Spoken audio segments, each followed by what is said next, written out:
여러분 안녕하십니까? 포항 MBC 뉴스투데이입니다.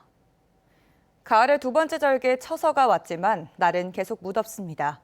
오늘도 아침부터 열대야가 나타나며 낮에는 폭염이 기승을 부리겠는데요. 자세한 날씨 유하경 기상캐스터가 전해드립니다. 오늘은 더위가 꺾이고 선선한 가을을 맞이하는 절기 처서지만 계절은 여전히 여름입니다. 오늘도 역시 대구와 경북 전 지역에는 폭염특보가 발효 중인데요. 벌써 한 달 넘게 이어지는 폭염에 습도까지 높아 낮에는 푹푹 찌는 찜질방을 방불케 합니다. 당분간 대부분 지역에서 체감온도도 35도 내외로 올라 매우 무덥겠고요. 온열 질환 발생 가능성이 높아 건강 잘 챙겨주시기 바랍니다. 다시 열대야도 기승입니다. 현재 대구와 포항의 아침 기온은 26도, 안동은 25도, 영덕도 25도 가리키고 있는데요. 낮에는 기온이 더 올라 대구, 안동 34도, 포항은 35도, 영덕은 36도까지 올라 어제보다 더 덥겠습니다.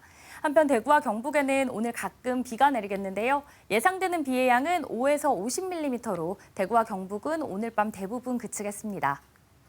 오늘 오후부터 대부분 지역에서 바람이 강하게 불겠고요. 주말까지 열대야와 함께 35도를 넘나드는 폭염이 기승을 부릴 전망입니다. 날씨였습니다. 지하주차장과 같은 다중이용시설에서 전기차 화재가 잇따르면서 전기차에 대한 불안감이 높습니다. 사람과 차량을 함께 싣는 카페리 여객선도 해상에서 전기차 화재가 발생할 경우 자칫 대형 사고로 이어지지 않을까 우려가 큰데요.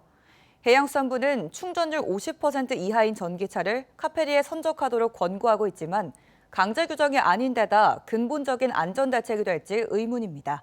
김영일 기자가 보도합니다.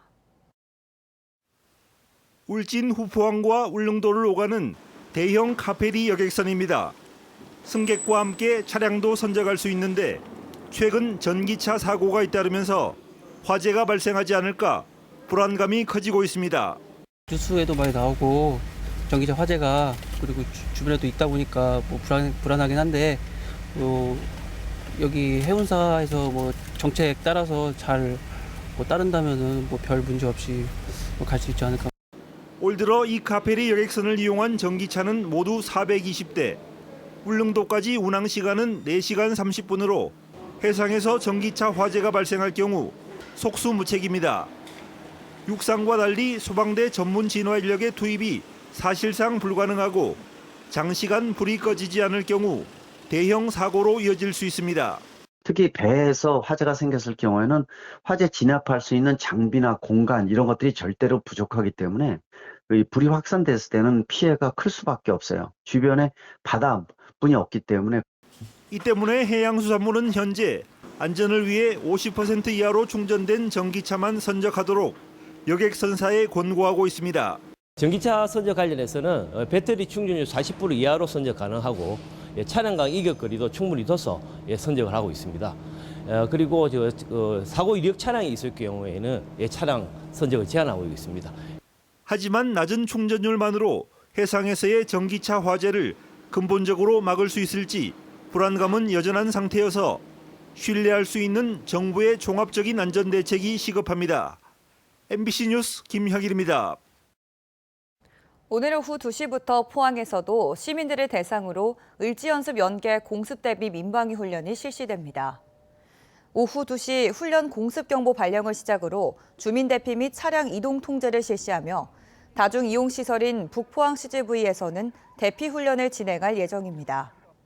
차량 통제는 남구 고속버스터미널 사거리와 북구 두산 위브 사거리에서 포항 온천 구간에서만 오후 2시부터 5분간 진행할 계획입니다. 9호 태풍 종다리가 큰 피해 없이 소멸됐습니다만 30년 뒤 2050년대에는 흰남노급 태풍이 2, 3년 주기로 찾아올 것이라는 우려스러운 연구 결과가 나왔습니다. 기후온난화로 8, 9월 동중국해 바닷물 온도가 태풍이 좋아하는 28도를 넘어섰기 때문입니다. 김기영 기자가 보도합니다. 2년 전 9월 6일 태풍 흰남노 경노입니다.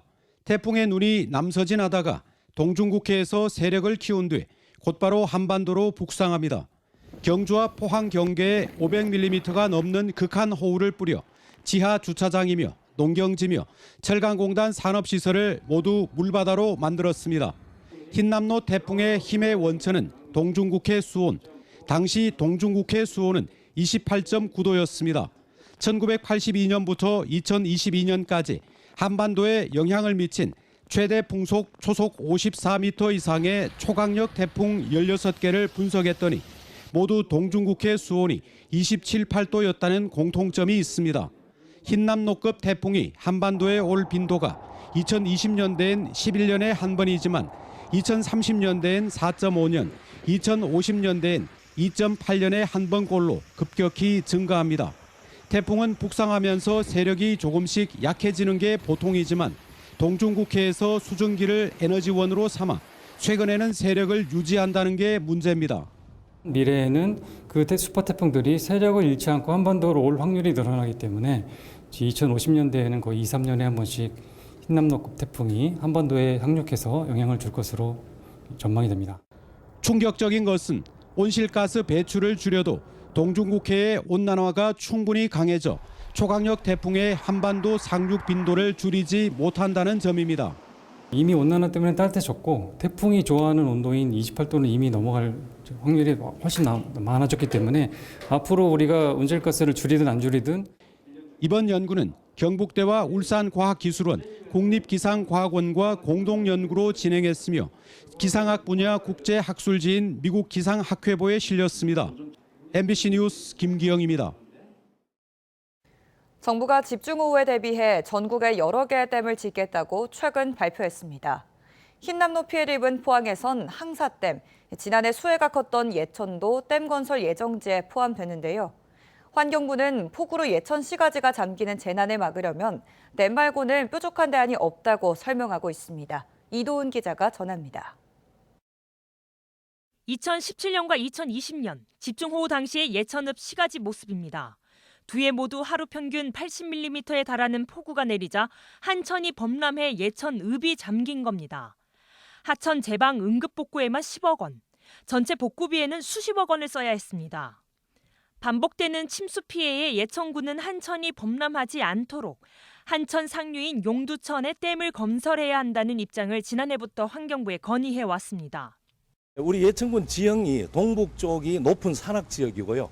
그 하류로 내려가면서 저지대에 농경지와 민가가 밀집해 있거든요. 그래서 상류 지역에서 물을 조절할 수 있는 큰 물그릇이 필요합니다. 최근 예천, 용두천 등 전국 14곳에 기후 대응댐을 짓겠다고 발표한 환경부가 예천에서 전국 첫 주민설명회를 열었습니다. 용두천댐 예정지는 예천군 효자면 도촌리 일대로 담수 총량은 160만 톤, 영주댐의 100분의 1 규모입니다. 변경될 수 있는 이런 상황입니다. 그걸 먼저 염두에 두시기 바랍니다. 일단 저희가 검토한 위치는 용두천 중류에 있는 효자면 도촌리 일원이고 홍수 조절 점용입니다. 댐 이외에 이미 있는 예천에 가동 중인 양수발전용 댐을 활용하는 대안도 검토됐지만 발전을 목적으로 건설된 탓에 폭우가 내릴 경우 방류량을 대폭 늘릴 수 없다는 게 걸림돌이 됐습니다. 예상되는 20가구는 6가구로 환경부는 댐으로 인해 경작이 어려워지는 농경지나 교통이 단절되는 가구도 보상하기로 했습니다.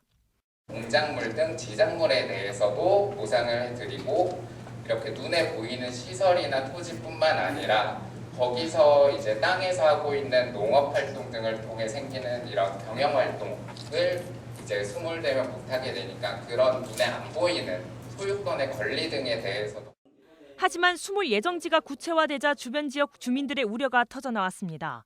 습도가 높아서 곡성 농사를 자연 건조식으로 하는 쪽에서는 많은 피해를 봐요. 날씨에 결정할 수밖에 없기 때문에 거기에 대한 앞으로의 문제에 대해서 대책이라든지 이런 것들이 더 필요할 것 같아요. 주민 의견이 어느 정도 수렴되면 환경부는 예비 타당성 조사와 전략 환경 영향 평가 등을 거쳐 댐 건설 기본 계획을 확정할 예정입니다. 다만 전국의 댐에서 창궐 중인 녹조 대책이 뚜렷하게 나오지 않는 상황에서 수자원 당국이 댐 건설을 전후로 예상되는 환경 및 생태계 훼손 대책을 먼저 내놔야 한다는 지적도 나오고 있습니다. MBC 뉴스 이도훈입니다. 경주시 시설관리공단은 지난 16일 발표한 사진 공모전 대상작이 지난 2020년 경북 관광사진 공모전에서 수상한 타인의 작품인 것으로 확인했다고 밝혔습니다. 이에 따라 대상작 선정을 취소하고 인물 부문 최우수 작품을 대상으로 선정했으며 제출자에 대해 법적 대응을 검토하기로 했습니다. 공단은 사전에 도용 여부를 파악하지 못해 유감이라며 앞으로 도자기나 표절 작품을 철저히 검증하겠다고 밝혔습니다. 한국원자력환경공단은 한국원자력안전기술원에서 주관한 방사능 분석능력평가에서 7년 연속 전액종 A등급을 획득했다고 밝혔습니다. 이번 평가는 원자력안전위원회에서 지정한 53개 기관이 참석해 토양과 지하수, 바닷물 등 6개 환경시료에 포함된 전베타, 세슘 137, 삼중수소 등 11개의 방사성 핵종을 분석했습니다. 원자력환경공단은 방패장 주변 육상과 해상에서 24종의 시료를 채취해 조사한 결과를 홈페이지에 공개하고 있습니다.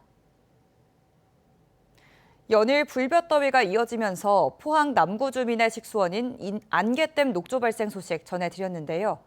보가 설치된 낙동강에 이어 낙동강 중상류에 있는 영주댐도 녹조가 심각합니다. 환경단체는 영주댐 녹조가 조류 대발생 수준이라며 대책 마련을 요구했고 영주댐 하류 내성천에 추진 중인 제방과 준설 공사도 중단하라고 촉구했습니다. 김경철 기자가 보도합니다. 영주댐의 갇힌 물이 온통 초록빛을 띠고 있습니다. 낙동강의 녹조 실태를 조사하고 있는 환경단체와 함께 물가로 내려가 봤습니다. 마치 녹차를 우려낸 것처럼 진한 초록색으로 변했고요. 물가에는 녹조 사체들이 모여 거품띠까지 이루고 있습니다. 영주호에 물을 퍼올리니 투명 유리병 안에 녹색 알갱이가 가득 담깁니다. 지금 인계점을 지났기 때문에 계속해서 녹조는 이렇게 발현될 수밖에 없습니다. 장마 이후 불볕더위가 이어지면서 녹조를 일으키는 남세균이 유속이 느린 댐을 중심으로 확산하고 있는 겁니다. 환경단체는 지난달 영주댐의 녹조를 조사한 결과 물 1mm에 남세균 수가 190만 개나 나왔다며 이는 조류 경보제 기준을 적용할 경우 조류 대발생 수준이라고 주장했습니다. 특히 녹조에는 마이크로시스틴과 같은 독소를 배출하는 유해 남세균도 있을 수 있어 대책 마련이 시급하다고 밝혔습니다. 낙동강에서 수질이 악화되면 그 물을 풀어서 희석을 시키겠다는 게 당초 목적이었습니다. 그런데 현 상황에서 보면은 오히려 영주댐 물이 낙동강 본류 물보다 더 더럽다는 거죠. 이런 가운데 영주댐 아래쪽에 흐르는 내성천 일대에 또 다른 공사가 추진되고 있어 환경단체가 반발하고 있습니다. 지난해 기록적인 폭우로 내성천 하류 회룡포 인근에 수해가 발생하자 환경부가 수해 예방을 위해 내성천에 인공제방을 쌓고 강바닥의 모래를 긁어내 깊게 하는 준설 공사를 하겠다고 나선 겁니다. 환경부가 환경보호에 앞장서지는 못할 망정 국민의 혈세로 국가 명성지와 자연을 파괴하려 하고 있으니 기가 막힐 노릇입니다. 환경단체는 영주댐과 상주보의 영향으로 내성천 합류부에서 강물이 역류해 수해가 났을 가능성이 있다며 공사에 앞서 정밀 실측 조사가 선행돼야 한다고 지적했습니다. 명확하게 원인을 따져보고 그 다음에 계획을 써야 되는데 너무 졸속적으로 여기 모래가 쌓여 있으니까 걷어내야 된다 이런 논리로. 대한하천학회와 낙동강 네트워크, 환경운동연합 등으로 구성된 공동조사단은 내성천 보존 집회를 이어가는 한편 낙동강 녹조조사 결과를 다음 달쯤 발표할 계획입니다. MBC 뉴스 김경철입니다. 포항 스틸러스가 어제 제주 월드컵 경기장에서 열린 코리아컵 4강 1차전에서 종료 직전 터진 정재희의 극적인 동점골에 힘입어 제주 유나이티드와 2대2로 비겼습니다. 포항은 제주 김주공과 유리에게 연속골을 내주며 끌려갔지만 전민광의 만회골과 경기 막바지에 터진 정재희의 동점골에 힘입어 원정팀의 무덤으로 불리는 제주원정에서 무승부를 기록했습니다. 포항은 28일 포항 스틸야드로 장소를 옮겨 치르는 4강 2차전 결과에 따라 2년 연속 코리아컵 결승 진출을 기대할 수 있게 됐습니다. 경주시는 건강한 반려문화 정착을 위해 반려동물 문화교육 수강생을 모집합니다. 교육은 9월 6일부터 11월 22일까지 경주 동물사랑보호센터에서 열리며 교육 내용은 반려동물 노후 관리와 행동 수정, 연령별 관리 교육 등입니다.